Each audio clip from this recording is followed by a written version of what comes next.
Pihak manajemen Sriwijaya FC memutuskan untuk memberikan diskon sebesar 50% untuk harga tiket bagi 3 kelompok supporter. Sementara untuk non-supporter, harga tiket dijual mulai dari Rp30 hingga Rp75.000. Diharapkan dengan diskon harga tiket 50% ini, 3 kelompok supporter mulai dari Singamania, Ultras, dan Sriwijaya Mania Sumsel dapat mendukung penuh SFC agar bisa kembali ke Liga 1. Nominal tersebut menurut Wakil Direktur PT SOM Henry Zainuddin sudah sesuai dengan petunjuk dan komitmen dari Gubernur Sumatera Selatan. Pada musim ini harga tiket untuk Tribun Timur dari Rp30.000 menjadi Rp15.000, untuk Tribun Utara dan Selatan dari Rp25.000 menjadi Rp12.500.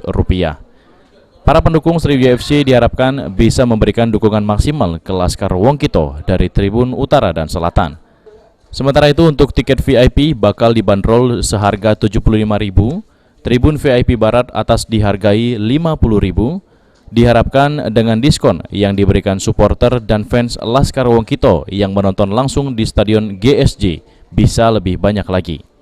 Jadi kita manajemen sudah memutuskan bahwa tiket kompetisi 2020 ini PIP Rp75.000, Barat atas Rp50.000, supporter ada Timur Rp30.000 dan Utara dengan Selatan Rp25.000. Tapi ada komitmen Pak Gubernur untuk supporter didiskon 50%. Artinya di Timur menjadi Rp15.000, Utara Selatan menjadi Rp12.500. Itu dijatahin atau gimana, Pak? Nanti soal teknis pembagian tiket supporter akan kita bicarakan dengan kelompok supporter. Harapannya Kak untuk supporter Kak? Ya, kita berharap supporter dengan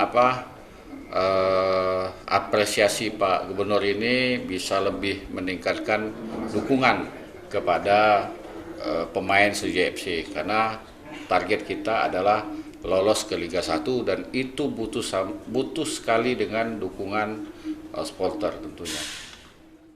Untuk teknis pembagian tiket kepada supporter nantinya akan didiskusikan kembali dengan para pendukung Sriwijaya FC. Pemain ke-12 Sriwijaya FC diharapkan bisa membuat performa pemain dapat lebih meningkat serta mengobarkan semangat mereka dalam setiap laga kandang Liga 2 2020 sebab target manajemen adalah lolos ke Liga 1 dan itu butuh dukungan. Julius Lumbankaul, PAL TV.